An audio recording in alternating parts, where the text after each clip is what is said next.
Nairobi Central OCS Chief Inspector Dishen Angoya was arrested at midnight for releasing 64 citizens detained during the recent fuel protests. News Mami Kenya exposes the chilling double standard within our state machinery.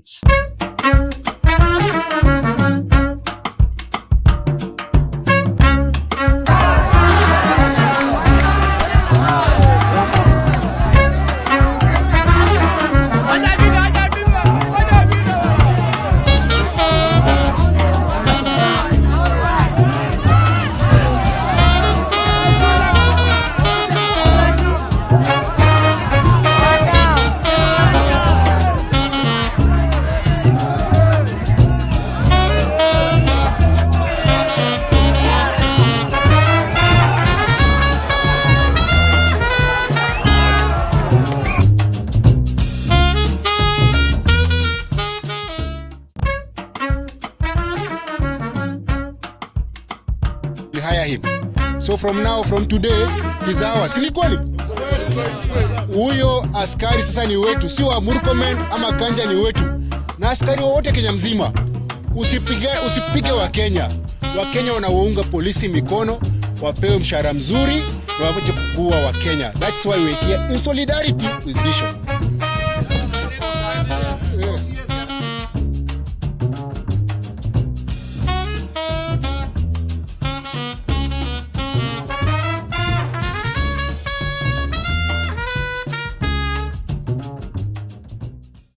OCS wa kituo cha polisi cha Central hapa jijini Nairobi, Dishen Angoya, anatibiwa katika hospitali ya Lang'ata baada ya kukamatwa kisha akaugua.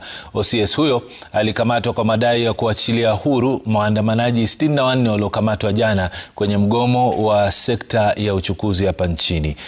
In Kenya today, the state has rewritten the penal code. Pulling a trigger on an innocent Kenyan, that will get you protected, reassigned or quietly promoted. But exercising your legal discretion to release 64 hungry citizens protesting a fuel crisis, that will get you arrested at midnight, thrown into a cell and subjected to a criminal investigation.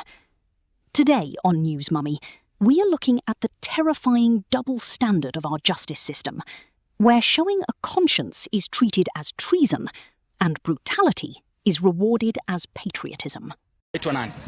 Kwa majina naitwa Mohamed. So si tumekuja hapa kama vijana juu si wote ni wa Kenya, sawa? Si ni wa Kenya na tumekuja hapa. OCS pia ameshikwa, yeye pia ni Mkenya kama sisi. Mimi nataka niambie tu wase wote ni uniform, men ni uniform. Usikubali kutumika, wewe pia ni binadamu, kuwa na utu.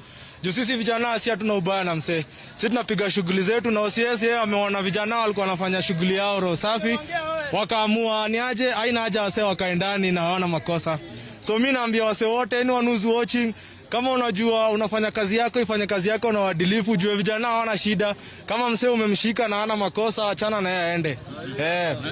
On Monday, May 18, Nairobi Central OCS Chief Inspector Dishen Angoya looked at 64 Kenyans sitting in his cells. They weren't terrorists.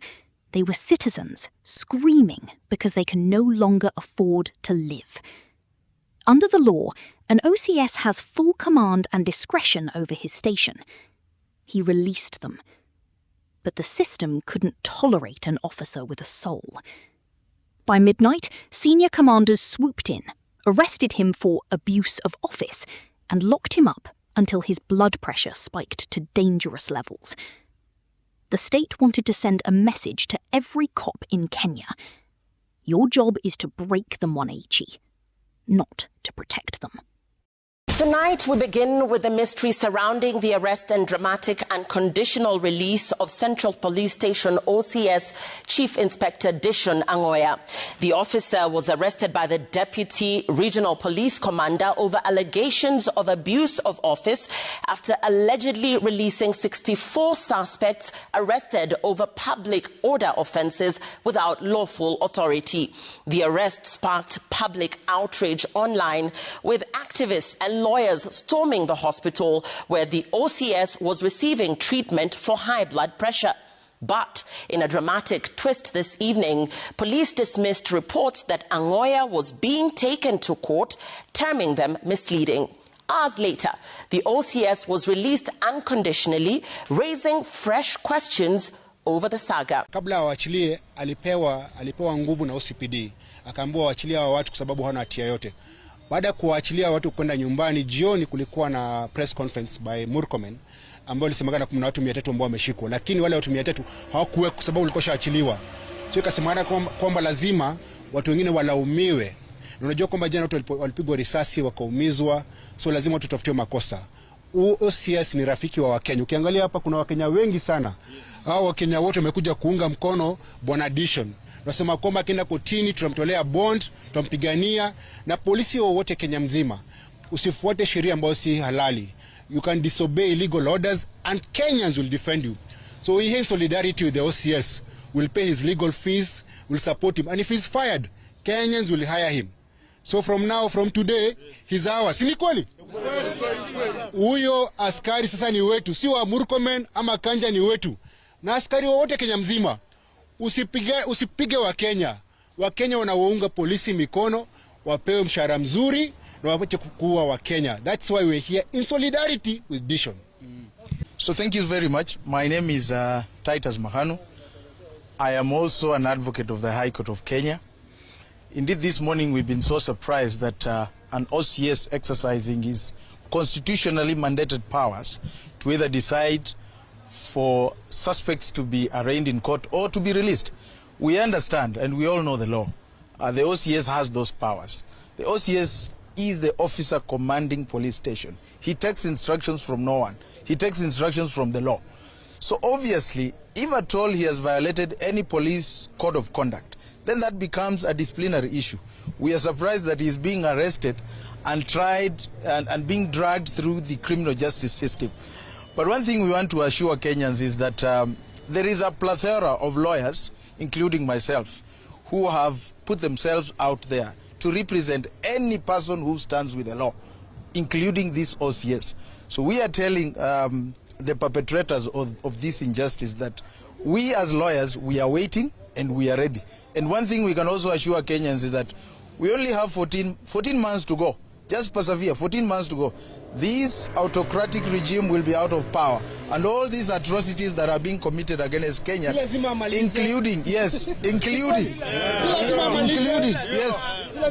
including this persecution, will be brought to book. So we are waiting and we are expecting that from here he'll be taken to court and we are going to defend him zealously. He needs to be released forthwith because there is no offense that he has committed. So we are waiting, and that is the information that we'll want to pass to Kenyans. This isn't an isolated incident. It's a standard operating blueprint. Look at former DP Rigathi Gachagua. The moment he stopped parroting State House talking points, called out police brutality, and chose to stand with the economic pain of the ground, the system immediately cannibalized him.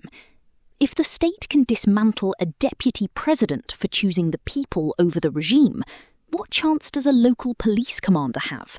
The ruling class demands absolute submission. If you side with Kenyans, you face the sword. But here is where the hypocrisy becomes stomach-churning. Think back to Boniface Kariuki, the innocent mask vendor shot down by police bullets during demonstrations in Nairobi.